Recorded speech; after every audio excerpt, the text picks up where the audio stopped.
संविधान बदलणार असे त्यांच्याच लोकांनी स्टेटमेंट केल्यानंतर त्या प्रकारचं वातावरण तयार झालं.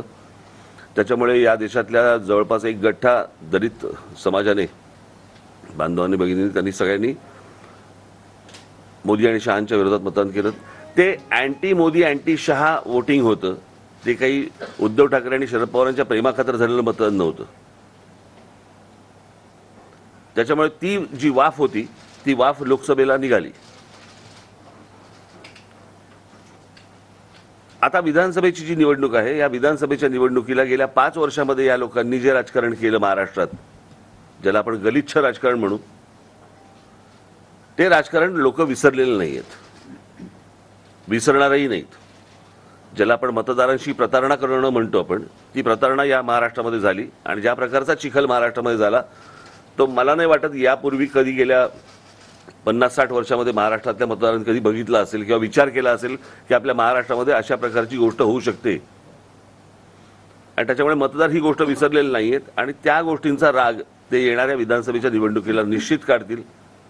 हे मला ज्या मी फिरतोय, ऐकतोय, बघतोय, वाचतोय, या सगळ्या गोष्टीतनं मला जे दिसतंय ते मी तुमच्यासमोर मांडलं.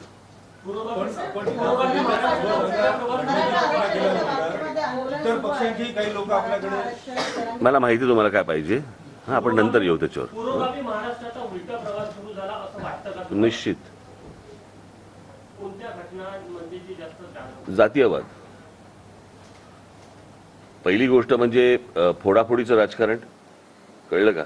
या सगळ्या गोष्टींना मी माझ्या जाहीर सभांमध्ये पण बोललो. या सगळ्या गोष्टींना कारणीभूत हे फक्त एकटे शरद पवार आहेत.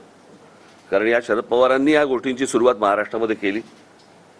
म्हणजे जेव्हा पुलोत्स्थापन झालं तेव्हापासून जर समजा आपण बघितलं तर तेव्हापासून म्हणजे 78ला पुलोत्स्थापन होणं, 78ला सरकार येणं, बरोबर. त्याच्यानंतर ते 80ला गेले.